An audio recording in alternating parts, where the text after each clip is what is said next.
شمائنزا اپنے آپ سے ہی سوال جواب کر کے رو رہی تھی۔ خوف کی وجہ سے شمائنزا کا جسم کپ کپا رہا تھا۔ اس نے ایک نظر اٹھا کر دروازے کو دیکھا اور پھر تیزی سے بیڈ سے اتری اور دروازے کے قریب جا کر اسے کھولنے کی کوشش کی، پر دروازہ باہر سے لاک تھا۔ کوئی ہے؟ کسی کو میری آواز آ رہی ہے کیا؟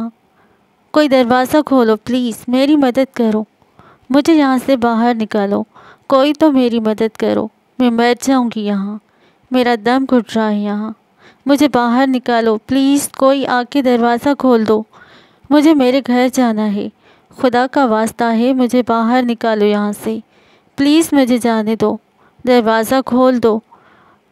شمائنزا دروازوں کو پیٹنے کے ساتھ چلا رہی تھی، پر اس کی آواز کسی نے نہیں سنی۔ یہ عمل شمائنزا نے 3 بار دہرایا، مگر بے سود۔ آخر کار تھک ہار کر وہ مردہ قدموں کے ساتھ چلتی ہوئی آ کے بیڈ کے ساتھ پشت ٹکا کر زمین پر بیٹھ گئی اور اپنے بازوؤں کے اپنے گرد لپیٹ کر سر گھٹنوں میں دے کر وہ شدت سے رونے لگی۔ یا اللہ، مجھے یہاں کیوں لایا گیا ہے؟ میری مدد فرما میرے مالک، مجھے یہاں سے نکال دے، میری عزت کی حفاظت فرما میرے کریم اللہ۔ شمائنزا دعائیں مانگ رہی تھی، اپنی عزت کی حفاظت کی، اپنے ماں باپ کے سلامتی کی۔ تبھی دروازہ دھیرے سے چر کی آواز کے ساتھ کھلا۔ شمائنزا کا خوف مزید بڑھا اور دعاؤں اور رونے میں بھی شدت آ گئی تھی۔ شہریار کمرے کا دروازہ کھول کر اندر داخل ہوا تو کمرے سے گھٹی گھٹی سسکیوں کی آواز آ رہی تھی۔ اس نے بیڈ پر نگاہ دوڑائی، شمائنزا وہاں نہیں تھی۔ شہریار نے سوئچ بورڈ پر ہاتھ مار کر ایک بٹن دبایا، جس سے ایک ٹیوب لائٹ روشن ہو گئی اور اس کی تیز روشنی پورے کمرے میں پھیل گئی۔ شہریار نے بیڈ کے سائڈ پہ دیکھا تو شمائنزا اپنے گرد بازو لپیٹے اپنا سر گھٹنوں میں دیے شدت سے رو رہی تھی۔ اس کی گھٹی گھٹی سسکیاں کمرے میں گونج رہی تھی، اس کا وجود خوف سے لرز رہا تھا۔ شمائنزا کو اپنے قریب کسی کے قدموں کی چاپ سنائی دی۔ کوئی آرام آرام سے چلتا ہوا شمائنزا کے پاس آ کے رکا، وہی مخصوص خوشبو جو ہمیشہ شمائنزا کے لیے پریشانی کا سبب بنتی تھی، شمائنزا کے نتنوں میں گھسی۔ شمائنزا کو اپنی سوچنے سمجھنے کی ساری صلاحیتیں مفلوج ہوتی نظر آئیں۔ کیا اس شخص نے مجھ سے ٹکرانے کا بدلہ لیا ہے؟ کیا یہ مجھے ٹکرانے کی سزا دے رہا ہے؟ کیا یہ مجھ سے اتنی چھوٹی سی بات کا بدلہ لینا چاہتا ہے؟ یہ مجھے کس مقصد کے لیے یہاں لایا ہے؟ یہ میرے ساتھ کیا کرنے والا ہے؟ اس نے کہا تھا ایک بار کہ یہ مجھے پھر ٹکرانے پر مار ڈالے گا۔ میں اس کے بعد 2 بار اس سے غلطی سے ٹکرائی تھی۔ کیا یہ مجھے مارنے والا ہے؟ کیا یہ اپنی کہی بات کو سچ ثابت کرنے والا ہے؟ شمائنزا نے ایک بار پھر دل میں اپنے آپ سے سوال جواب کیے۔ یا اللہ، میری عزت کی حفاظت فرما، یا پھر میرے مالک میری عزت پر آنچ آنے سے پہلے مجھ سے میری ہر ایک سانس چھین لینا، میری آبرو اور میرے ماں باپ کی ایمان کو سلامت رکھنا، ان کا سر جھکنے مت دینا میرے مولا۔ شمائنزا نے روتے ہوئے دل میں دعائیں مانگی تھی۔ آج تک شمائنزا کے ساتھ چاہے جو کچھ بھی ہو جاتا تھا، وہ کبھی اللہ سے موت نہیں مانگتی تھی، پر آج وہ اپنے رب سے اپنی عزت کے بدلے موت مانگ رہی تھی۔ شہریار کافی دیر تک شمائنزا کے پاس کھڑا اسے دیکھے گیا، پھر ایک ہاتھ اس کی جانب بڑھایا، پھر روک لیا۔ ہاں، اگر رونے سے فرصت مل گئی ہو تو کام کی بات کریں، شہریار نے گلا کھنکار کر ہولے سے کہا، اور شمائنزا کے سامنے 2 زانوں بیٹھ گیا۔ پورے 3 گھنٹے کلوروفارم کی وجہ سے بے ہوش رہی ہو محترمہ، اور اب کب سے بیٹھی رو رہی ہو؟ اب بس بھی کرو، شہریار نے ذرا سخت لہجے میں کہا۔ 3 گھنٹے؟ نہ جانے گھر والوں کا کیا حال ہوا ہوگا، اور مطلب کی کون سی بات؟ شمائنزا تو سن کر ہی چکرا سی گئی، اس کو اپنا دل ڈر کی وجہ سے بند ہوتا ہوا معلوم ہو رہا تھا۔ پلیز مجھے گھر جانے دیں، مجھے یہاں کیوں لائیں آپ؟ میرے گھر والے پریشان ہو رہے ہوں گے، خدا کا واسطہ ہے آپ کو، مجھے گھر جانے دیں پلیز۔ شمائنزا اسی حالت میں بیٹھی سسکیوں کے دوران بمشکل بولی، میں آپ سے ٹکرانے کی معافی مانگتی ہوں، آئندہ کبھی نہیں ٹکراؤں گی پلیز۔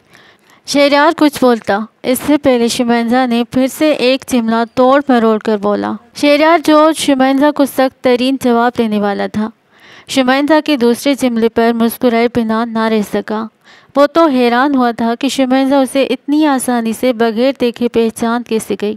نہیں، تمہیں تمہارے ٹکرانے کی سزا تو ملے گی، ساتھ ساتھ تمہارے گھر والوں کو بھی، شہریار نے ذرا سا مسکراتے ہوئے کہا۔ میرے گھر والوں کو کوئی قصور نہیں ہے، وہ مجھ سے نہیں کہتے کہ میں آپ سے ٹکراؤں، شمائنزا نے شدت سے روتے ہوئے کہا۔ شہریار کو شمائنزا کا بار بار اپنے گھر والوں کا ذکر کرنا بالکل پسند نہیں آیا تھا۔ اس کے لبوں پر پھیلی مسکراہٹ یکدم سمٹ گئی، تیور اچانک ہی بگڑے، ماتھے پر کئی بل پڑ گئے، آنکھوں میں وحشت اتری تھی۔ سارا قصور ہی ان کا ہے، اچھا خاصا تمہارے باپ کے پاس عزت سے تمہارے لیے رشتہ لے کے گیا تھا، شادی کرنا چاہتا تھا تم سے، اگر وہ تعاون کرتے تو باقاعدہ قاعدے قانون تحت بیاہ کر لاتا تمہیں، پر انہوں نے انکار کر دیا، ٹھکرا دیا مجھے، کہا کہ وہ تمہاری شادی ابھی نہیں کریں گے اور خاندان سے باہر تو کبھی نہیں، شہریار نے سخت ترین لہجے میں کہا۔ شمائنزا کے اعصابوں پر گویا کوئی دھماکہ ہوا تھا۔ وہ شخص اس کا رشتہ لے کر گیا تھا جس سے وہ صرف چند بار ملاقات کے طور پر ٹکرائی ہی تھی، بات چیت کے طور پر بس ڈانٹ ہی سنی تھی، جس کی شکل اس نے آج تک نہیں دیکھی تھی، جس کا نام تک اسے معلوم نہیں تھا۔ وہ شخص اسے اپنی زندگی میں شامل کرنا چاہ رہا تھا، جو ہمیشہ ہی اسے قصوروار ٹھہرا دیتا تھا۔ تمہارے گھر والے جانتے نہیں ہیں کہ انہوں نے کس سے انکار کیا ہے، یہ انکار انہیں بہت مہنگا پڑے گا، بہت مہنگا، اس کا خمیازہ تمہیں بھگتنا پڑے گا۔ اب شہریار احمد اپنی تسلیل کبھی نہیں بھولتا، جس آگ میں 2 دن جلاؤں نا، اس آگ میں اب تمہارے پورے خاندان کو جلاؤں گا، شہریار غصے سے پھنکارا۔ شمائنزا کو تو کچھ سمجھ ہی نہیں آ رہی تھی کہ شہریار کب رشتہ لے کر گیا اور کب اس کے گھر والوں نے انکار کیا، پر جیسے ہی شہریار نے اپنا نام لیا، شمائنزا کے ذہن کی اسکرین پر کئی پرانے الفاظ چمکے تھے۔ بیٹا، تمہاری کلاس میں شہریار نام کا کوئی لڑکا پڑھتا ہے، تمہارے ڈپارٹمنٹ میں یا تمہاری یونیورسٹی میں؟ تو کیا ابو کے دوست کا بیٹا یہ والا شہریار ہے؟ کیا یہی رشتہ لے کر گیا تھا ہمارے گھر؟ شمائنزا نے اپنے ذہن پر زور ڈال کر سوچا تھا۔ آپ؟ شمائنزا نے پھر سے کچھ کہنا چاہا، مگر مقابل پھر سے شدت سے دھاڑا۔ آدھے گھنٹے کے بعد تمہارا مجھ سے نکاح ہے، میں چاہتا تو گزرے 3 گھنٹوں میں تم سے اپنا سارا حساب کتاب کلیئر کر کے اپنا بدلہ لے سکتا تھا، پر اس سے تمہارے ساتھ ساتھ میں بھی داغدار ہو جاتا، جو میں نہیں چاہتا۔ اب اس کو تم اپنا نصیب سمجھو، اپنے گھر والوں کو بیہودہ فیصلوں کا نتیجہ سمجھو، میری تسلیل کا بدلہ سمجھو یا میری شفقت، پر تمہیں اگلے آدھے گھنٹے تک خود کو نکاح کے لیے مطمئن کرنا ہی ہوگا۔ شہریار نے شمائنزا کے لرزتے وجود کی پرواہ کیے بغیر ہی وحشت زدہ لہجے میں کہا۔ شمائنزا پر تو گویا کمرے کی چھت آ گری تھی، اس پر تو مانو کئی دھماکے ایک ساتھ ہوئے تھے۔ شہریار کی بات سن کے اس سے گھٹنوں پر سے اپنا سر اٹھایا اور بولنا چاہتی پر آواز ساتھ نہیں دے رہی تھی۔ مقابل نے تو جیسے اس پر بجلیاں گرا ڈالی تھیں۔ میں یہ نکاح نہیں کر سکتی، اپنے گھر والوں کی مرضی کے بنا تو بالکل بھی نہیں، آپ پلیز مجھے گھر جانے دیں۔ شمائنزا نے روتے ہوئے ایک دفعہ پھر بمشکل التجا کی تھی، آنکھیں اب بھی جھکی خاموش آنسو بہا رہی تھیں۔ شمائنزا کی بات سن کر تو شہریار سیخ پا ہوا تھا۔ شہریار کا دایاں ہاتھ بے اختیار ہوا میں اٹھا، مگر اس سے پہلے کہ وہ ساتھ بیٹھے وجود کو مزید اذیت دیتا، شہریار نے اپنے ہاتھ کو اپنے اختیار میں کیا اور ہوا میں بلند ہوئے ہاتھ کو مٹھی کی شکل دی اور پھر اسی ہاتھ کی شہادت کی انگلی شمائنزا کی جانب اٹھائی۔ Shut up, just shut up, میں کوئی بکواس سننا نہیں چاہتا، اور نکاح تو تمہیں کرنا ہی پڑے گا، مجھے زبردستی بھی اچھے سے کرنا آتی ہے، اگر تمہیں تمہاری یونی کے باہر سے اٹھوا سکتا ہوں نا، تو میرے لیے تم سے نکاح نامے پر سائن کروانا بھی کوئی مشکل کام نہیں ہے، پر میں تمہاری مشکلات میں اضافہ نہیں کرنا چاہتا۔ میں نے نکاح کے سارے انتظام کر لیے ہیں، اگر تم نے نکاح سے انکار کیا سب کے سامنے تو تم سوچ بھی نہیں سکتی میں تمہارے ساتھ کیا کروں گا۔ شہریار غصے میں شدت سے دھاڑا، یہ دیکھ رہی ہو، اس میں 6 گولیاں ڈلتی ہیں، یہ میں تمہارے سینے میں نہیں اتاروں گا بلکہ تمہارے پیارے سے گھر والوں کی چھاتیوں میں اتاروں گا۔ تمہارے پیارے کاشان بھائی، عفان بھائی، نئے ہونے والے دولہے کا کیا نام تھا؟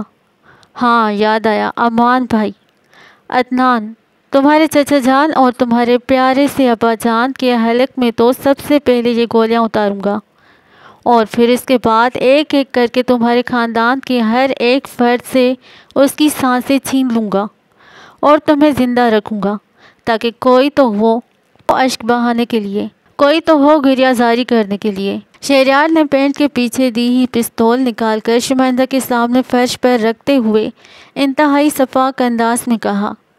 شمائندہ تو پہلے ہی سہمی ہوئی تھی، شہریار کے الفاظ پر تو مردہ سی ہو گئی۔ وہ یکٹک اپنے سامنے پڑے پستول کو دیکھے گئی، آنسوؤں کی روانی بڑھتی جا رہی تھی، زبان تو گویا قوت گویائی سے محروم ہی ہو چکی تھی۔ تو کیا تم چاہتی ہو کہ میں تمہارے فیملی ممبرز کی قبریں ایک ساتھ کھودوں؟ بولو، پھر اس کی ذمہ دار تم ہوگی۔ تمہارے پاس 2 ہی راستے ہیں اب، یا تو آدھے گھنٹے بعد مجھ سے نکاح کرو یا پھر اپنے خاندان والوں کی میتوں پر ماتم کرو۔ تو بتاؤ کون سا راستہ چنو گی تم؟ شہریار نے آتش فشاں بنتے ہوئے کہا۔ شہریار کے لفظوں سے شمائندہ لرز گئی۔ یہ انسان کا کیسا روپ شمائندہ کے سامنے آیا تھا، اتنا شفاق، اتنا پتھر دل۔ اس کے سامنے بیٹھا شخص انسان کے درجے سے ہٹ چکا تھا۔ وہ شمائندہ کو اس وقت کوئی وحشی درندہ معلوم ہو رہا تھا۔ پلیز نہیں، میری فیملی کو کچھ مت۔ شمائندہ کے اعصاب اتنا ستم برداشت نہیں کر پا رہے تھے۔ وہ بمشکل آدھا جملہ بول پائی تھی، باقی کے الفاظ اس کے حلق میں ہی رہ گئے۔ اسے اپنا سر چکراتا ہوا محسوس ہوا، آنکھوں کے سامنے پھر سے اندھیرا چھانے لگا اور اس کا جسم پھر سے بے حس و حرکت ہو گیا۔ شمائندہ کا سر بیڈ کے ایک طرف لڑھکنے لگا۔ شہریار کو اس بات کا اندازہ نہیں تھا کہ شمائندہ کی حالت ایسے بھی ہو سکتی ہے۔ شہریار نے جلدی سے شمائندہ کا سر تھام کر اس کی پھر سے بیڈ کی پشت سے ٹیک لگا دی اور اٹھ کر پانی کا جگ تھاما اور پورے کے پورے جگ کا پانی شمائندہ کے منہ پہ دے مارا۔ My foot, I damn it. Shehryar غصے سے دھاڑا اور ساتھ ہی جگ زمین پر رکھ کر شمائندہ کو بری طرح جھنجھوڑ ڈالا۔ شمائندہ کی پلکوں میں حرکت پیدا ہوئی تھی شہریار کی سخت ترین کارروائی سے۔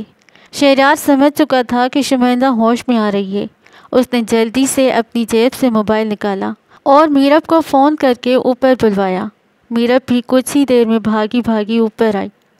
سنبھالو اس کو، اور ذرا اچھے سے یہ بات اس کے ذہن میں ڈال دو کہ اگر یہ نکاح کے لیے نہیں مانی تو میں اس کے اور اس کے خاندان والوں کے ساتھ وہ کر گزروں گا کہ پوری زندگی کے لیے کسی کو منہ دکھانے کے قابل نہیں رہیں گے یہ لوگ، اور سب کو تڑپا تڑپا کر موت کے گھاٹ اتار دوں گا، سالے غلیظ لوگ۔ میرب کے کمرے میں داخل ہونے کے ساتھ ہی شہریار وحشت سے دھڑا، جس کی آواز پر نہ صرف اپنے ہوش میں واپس لوٹتی شمائندہ کانپ گئی بلکہ میرب کو بھی اپنے جسم سے جان نکلتی محسوس ہوئی۔ شہریار کا یہ روپ تو اس کے لیے بالکل نیا تھا۔ 20 منٹ تک میں مولوی اور گواہوں کے ساتھ واپس آؤں گا، تب تک تم اسے سمجھا دو اور وہ کپڑے اسے پہنا دو۔ شہریار نے اب کی بار ذرا اپنے لہجے پر قابو پاتے ہوئے کہا اور ساتھ ہی صوفے پر پڑے شاپنگ بیگ کے طرف اشارہ کیا اور اپنے مضبوط قدموں کی چاپ چھوڑتا کمرے سے باہر نکل گیا۔ شمائندہ نے آنکھیں کھول کر میرب کو دیکھا تو اسے تو جیسے گھپ اندھیرے میں کوئی روشنی کی کرن مل گئی تھی۔ وہ تیزی سے اٹھ کر میرب کی جانب بھاگی اور اس کی باہوں میں سمٹ کر بکھر گئی۔ میرب کے دل کو کسی نے مٹھی میں دبوچ لیا۔ وہ شمائندہ کا بکھرا وجود سمیٹنے کی کوشش کرنے لگی، پر اس کی اپنی آنکھیں بھی زاروں قطار برس رہی تھیں۔ میرو آپ ہی مجھے بچا لیں اس شخص سے، میرے گھر والوں کو بچا لیں، وہ مار ڈالے گا سب کو، میں اس سے نکاح نہیں کرنا چاہتی، پلیز مجھے اور میرے گھر والوں کو بچا لیں، مجھے لے چلے یہاں سے۔ شمائنزا نے پھوٹ پھوٹ کر رونے کے ساتھ میرب سے مدد طلب کی، مگر وہ کیا مدد کرتی، وہ تو خود بے بسی کی مورت بنی ہوئی تھی۔